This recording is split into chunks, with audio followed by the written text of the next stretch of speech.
Amis Gémeaux, bonjour, que tu sois signe solaire, signe ascendant ou signe lunaire. Cette lecture est faite pour toi, n'hésite pas à la combiner avec ton signe ascendant et lunaire ou, voilà, ou solaire. Si tu ne connais pas ton ascendant et ton signe lunaire, tu vas dans Astrothème ou Evozène. Tu tapes ta date, ton heure et ta ville et tu obtiens ton thème natal. C'est intéressant de combiner avec ces signes-là. Ça t'offre une vision plus large et plus grande et plus riche de ton mois de février. Je m'appelle Delphine, je connais le tarot depuis... Enfin, je suis tombée dans le tarot depuis le confinement. Ça a été une véritable révélation pendant des années. Oui, des années, c'est ça. Pendant les années suivantes, j'ai pratiqué avec des gens que je ne connaissais pas. Ça a été très intense, on a partagé beaucoup de choses. D'ailleurs, je remercie toutes celles que j'ai rencontrées sur ce chemin. Ça a été incroyable. Évidemment, ça m'a poussé à continuer. Je ne cesse de partager du contenu. Donc, depuis 1 an et demi maintenant, je me consacre qu'au réseau. YouTube, Facebook, Instagram, il y a de l'écrit. Je ne fais pas beaucoup de choses parce que j'ai un travail alimentaire, mais j'essaie de te proposer une guidance générale chaque semaine, écrite, vidéo, des shorts, vidéos sur YouTube. Et puis là, je me suis remise au signe par signe, c'est ce qui marche le plus, mais ça prend beaucoup de temps parce qu'il y a 12 signes. Mais bon, voilà, là j'en suis à ma 2e session. J'espère pouvoir te reproposer un 3e volet. Mon but, c'est que tu apprennes à vivre en conscience, comme j'ai pu le faire grâce au tarot et également à l'astrologie, parce que je me forme aussi un peu à l'astrologie. Pour moi, c'est intimement lié, voilà, c'est d'une magie incroyable. Donc, je ne suis pas astrologue, mais j'écoute beaucoup de personnes qui me plaisent. Et du coup, voilà, avec mes propres lectures de tarot, je te transmets ce qui me parle. Le vivre en conscience, c'est vivre dans l'instant présent, c'est vivre plus intensément ce que la vie nous offre, c'est éviter de tomber dans certains pièges, ou en tout cas de ne pas s'attacher, de ne pas surréagir, de ne pas s'attacher à ce que l'on vit. De penser aussi que des fois même les choses qu'on peut penser négatives sont là pour nous faire vivre des choses positives, hein. Comme je dis souvent, c'est un mal pour un bien. Cette expression, malheureusement, des fois elle fait mal, mais voilà, on ne vit pas les choses des fois par hasard. Donc voilà, et c'est surtout pour, voilà, des fois aussi ouvrir les portes, les meilleures portes plus rapidement. En tout cas, je souhaite vraiment te faire passer des messages positifs et j'espère que ça te plaira. N'hésite pas donc à t'abonner, à liker la vidéo, je le dis avant, comme ça c'est fait, à me laisser un commentaire, à partager. C'est pas grand chose, mais ça m'aide énormément à continuer, ça m'encourage, ça me fait un plaisir fou. Et puis, en même temps, ça dynamise ma chaîne et c'est super. Voilà, qu'est-ce que je voulais te dire d'autre? Eh ben, on va commencer, pardon, tout de suite. Je te présente le jeu avec lequel j'ai tiré ta guidance, c'est l'Astral Tarot. Un jeu qui n'a pas été très facile à interpréter, mais j'y suis arrivée. Donc, on commence de suite.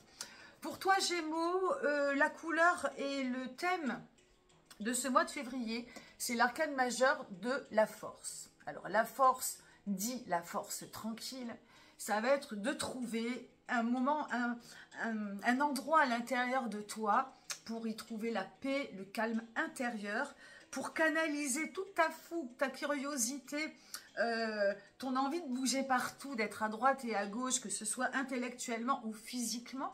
Là, c'est une invitation à venir se poser, à transformer cette agitation extérieure en force intérieure, en canalisation, en force intérieure, en calme intérieur, en zénitude.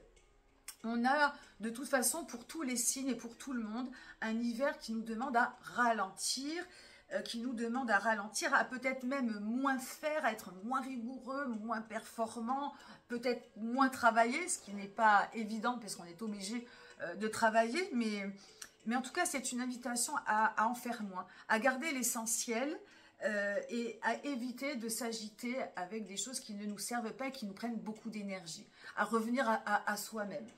Et cette belle arcane de la force, hein, qui est un personnage qui vient apprivoiser un lion, mais là, l'image, c'est de s'apprivoiser soi, c'est de retrouver son instinct et d'apprivoiser la bête la bête sauvage qu'on peut avoir à l'intérieur de soi, à être un petit peu tout feu, tout flamme. Donc c'est pour moi, ça va être vraiment le bail, le but de ce mois de février, c'est de te recentrer en fait à l'intérieur de toi. Et d'ailleurs, la première énergie du mois de février, le pendu, c'est pareil, va t'inviter justement à ne pas bouger, à ne pas agir, à ne peut-être même pas prendre de décision.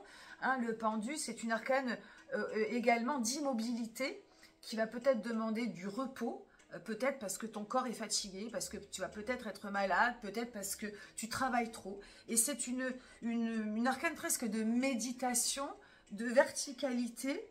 Et comme tu peux le voir, le personnage est à l'envers. Et en fait, pour ce moment de pause n'est pas que du repos pur et dur.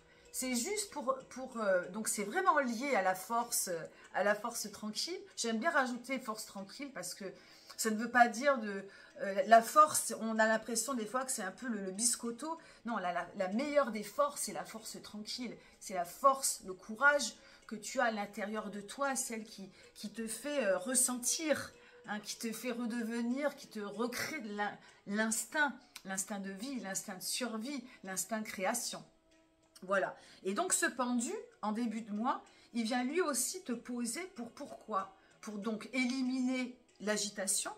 Et pourquoi il a la tête à l'envers? Eh bien, c'est pour voir les choses sous un autre angle. Why not? Donc, évidemment, il ne faut pas rester trop longtemps la tête à l'envers, sinon tu ne vas pas être très bien. Mais d'ailleurs, dans tous les pendus des tarots, le mec, il est assez détendu. Hein. Il est plutôt flex. Il est plutôt détendu, il a les mains dans les poches, il est à peine attaché à l'arbre, bon, il est tranquille. Mais bon, tout ça, c'est une trêve de plaisanterie pour te dire que c'est pour te faire voir ce que tu es en train de vivre sous d'autres perspectives, sous un autre angle. Parce que c'est des choses que tu n'aurais pas pensé à faire ou à percevoir si tu ne t'étais pas arrêté, si tu n'avais pas pris un peu de temps pour toi, et si voilà, en modifiant ton planning, ta manière de vivre, d'un seul coup, on voit les choses différemment. Donc ça, c'est vraiment important, c'est pour ton début de mois. Et en fait, ça va venir justement travailler dans la matière. En milieu de mois, si donc ça te parle, hein, tout ça, si tu as un petit peu ralenti et si tu t'es posé, et voilà, eh bien, ça va te permettre en milieu de mois d'observer ce qui se passe dans la matière. Au niveau donc de la matière, de tes plaisirs, de ce que tu échanges avec les gens. Alors, 7 de Pentacle, donc la matière, c'est tous tes acquis. Donc, ça peut être le foyer, ça peut être ta santé, c'est ton travail, c'est l'argent, c'est tes activités, c'est tout ce qui est palpable et concret. Le 7, c'est quelque chose qui se partage, qui se répand. Et dans le 7 de denier, on est en train de se rendre compte que l'abondance, la richesse n'est pas ce qui se voit, mais ce qui ne se voit pas, la richesse intérieure.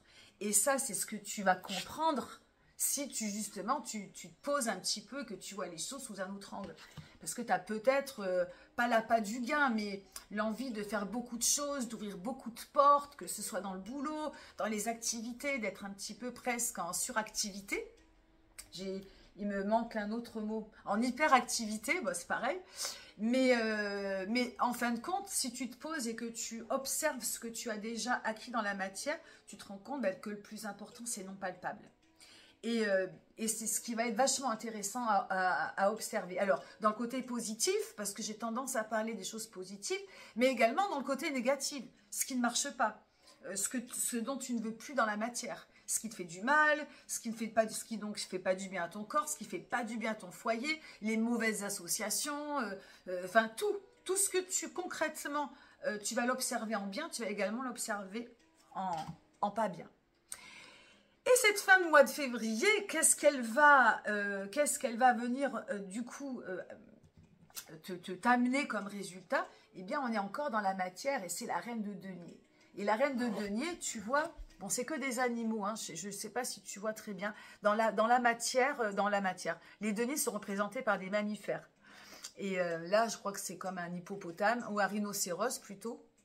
Et elle, la reine, elle est en mode puma. Bref, peu importe.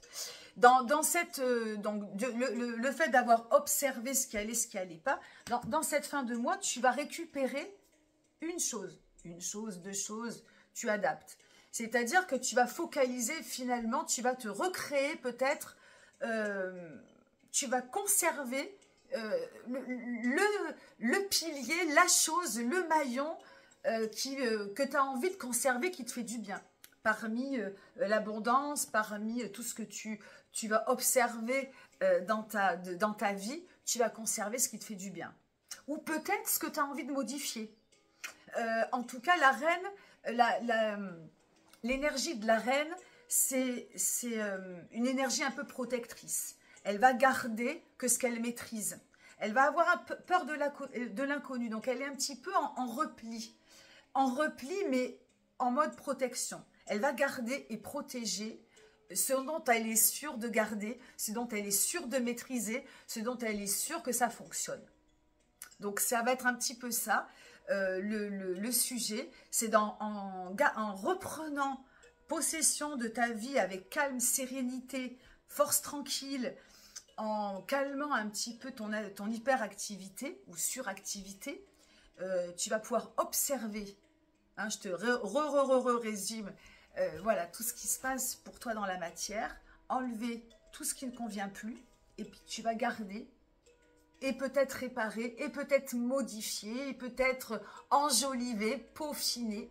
Tu vas garder ce que réellement tu ne veux pas, tu veux garder pour toi. Hein. Voilà, donc je te remonte la carte. Voilà ce que je peux dire sur ta guidance, ta lecture, ami Gémeaux. J'espère que ça t'aura plu, j'espère que ça va t'aider. N'hésite pas à la réécouter si ça résonne pour toi. Je te souhaite un beau mois de février et j'espère au mois prochain ou à la semaine prochaine avec ma lecture hebdomadaire. Bye bye!